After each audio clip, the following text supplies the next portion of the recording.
Hello guys and welcome back to my channel. Today we're going to talk about morning breathing. And before we start, my name is Sergey. I am a freediving instructor trainer at Crystal Freediving, and on this channel I'm sharing with all of you guys everything what I know about freediving. Sometimes it is a freediving theory, sometimes it is a freediving exercise like today, and sometimes it is a freediving product reviews. So if you're a beginner or intermediate freediver, consider the idea to subscribe to this channel, because you're going to find a lot of useful information which is going to help you to become a better and safer freediver. For those of you who saw on my Facebook that I recently made a post about my attempt to make a freediving training plan for the beginners, if you haven't seen it, you can find the link in the description. And then I put a couple of times per week different morning exercise, and this is my way to explain what I mean by this exercise. So there are a few exercises which you can do. You can do all of them, but then I think it will require a lot of time, or you just can choose like some exercise up to you. Most of this exercise is gonna help you to create some kind of breath control. Some of the exercise is going to help you to build up CO2 tolerance, etc, etc. So pretty useful exercise. It's not my exercise, I didn't invent them.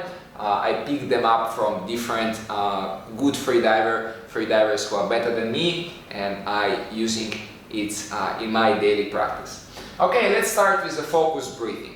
What I mean by focused breathing? It is a simple way by saying meditation. So without like too much details, what is a meditation? Meditation, it is when you're focusing on one particular subject for extended period of time. Let's put it that simple, right? Of course it's a little bit more complicated process, but let's make it simple.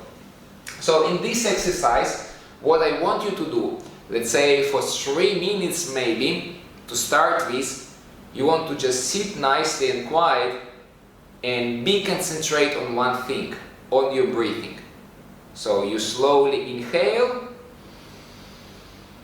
and you slowly exhale, and all your thoughts is just on this process, as how the air is coming in and how the air is coming out. Don't be confused if suddenly your mind is going to jump on something else. If suddenly you're going to start thinking about like complete random subject, it's fine.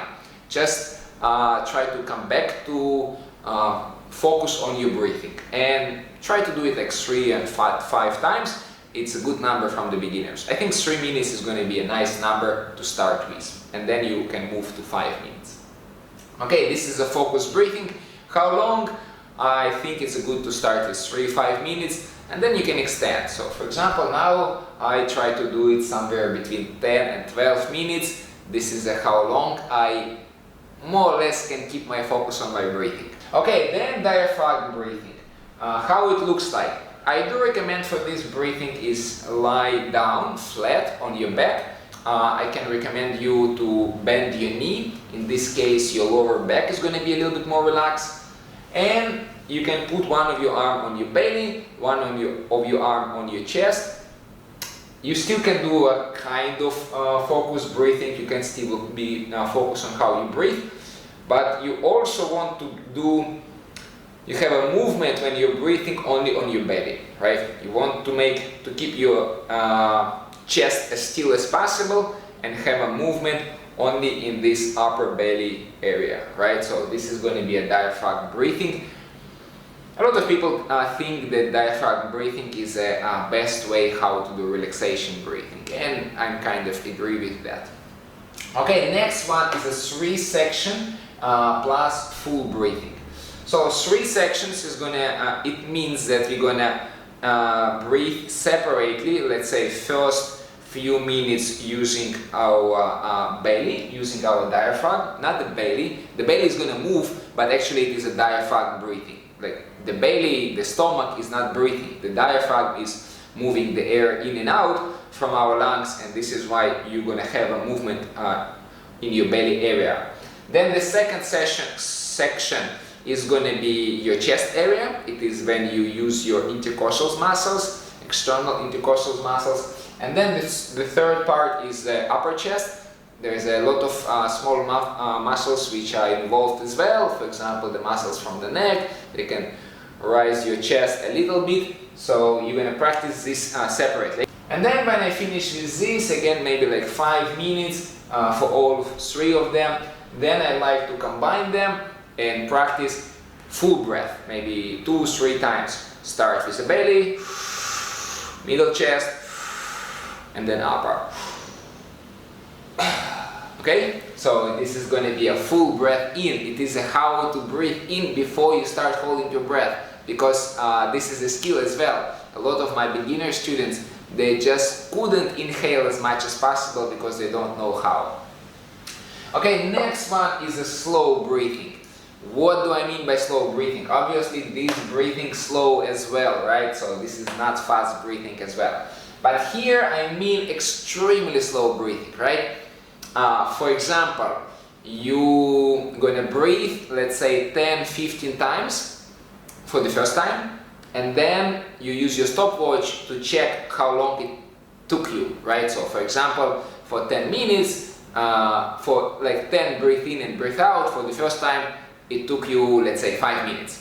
Okay, the next time, try to extend it and do it maybe for 6 minutes, right? So I think you get my point, right? So do this 10 or 15 breathe in, breathe out as slow as possible, but make sure it's still like a flow movement of your respiration system. So I don't want you like inhale and like interrupt your breathing patterns. So it should be nice and fluid, like it's gonna finish with an inhale, then you start exhale. So it should be nice and slow and fluid, but try to make it as long as possible. Okay. The next version is extreme version of the slow breathing. I want you to do usually how I do it. So let's say I practice this, then I have a little bit just like normal relaxation breathing, and then I try to do 1 breath in and 1 breath out. But now I'm going for extreme. Now I try to make a longest cycle, longest inhale and exhale, right? So you can try to do it for the first time. You check your stopwatch, let's say it was 1 minute. Next time, no matter how, try to make it 1 minute 10 seconds. Then try to make it 120 seconds. It's more like a game. It's more like a breath hold when you try to do it longer. But this is a good exercise for your breath control, for your CO2 tolerance, and just for your mental toughness. Okay? And then the last one is a square breathing. So it is when, let's say I'm going to use a random number, let's say 5 seconds. So for 5 seconds you inhale, then 5 seconds you hold your breath, 5 seconds you exhale, 5 seconds you hold your breath. So this is a kind of make a square. If 5 seconds is going to be pretty easy, you can try to do 6 seconds, 7, 8, 9, 10, whatever.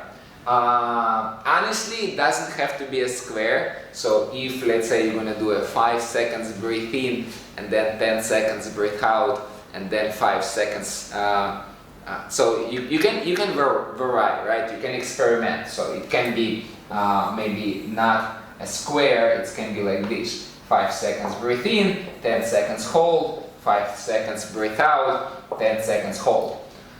But because this exercise and this exercise as well, you want to do extended period of time, again maybe for 10-15 minutes, you need to be sure that you not overextend your comfort time, right? So obviously, let's say if you do it just for a few times, you can maybe hold your breath longer and then do extremely slow exhale, but then it's going to be hard to you to continue, right? So find the time which is a little bit challenge for you, but at the same time you know that you can do it like for 5-10 minutes, right? So if you can do it only for 3 times, it doesn't work. So it works here but not here. So here you want to find the time which you can do, right? So this is why I do recommend to start with really simple, easy numbers, and then over the time you practice it one time, second time, and then maybe you can extend a little bit and check like by a few seconds, and then check is it working for you or not. Okay guys, this is it. Hopefully you found it useful. Hopefully you're going to practice this exercise and it's going to make you a better freediver. If you like this video, don't forget to click the like button, and if you haven't subscribed yet, now it's a perfect time to do it, and I will see you next time.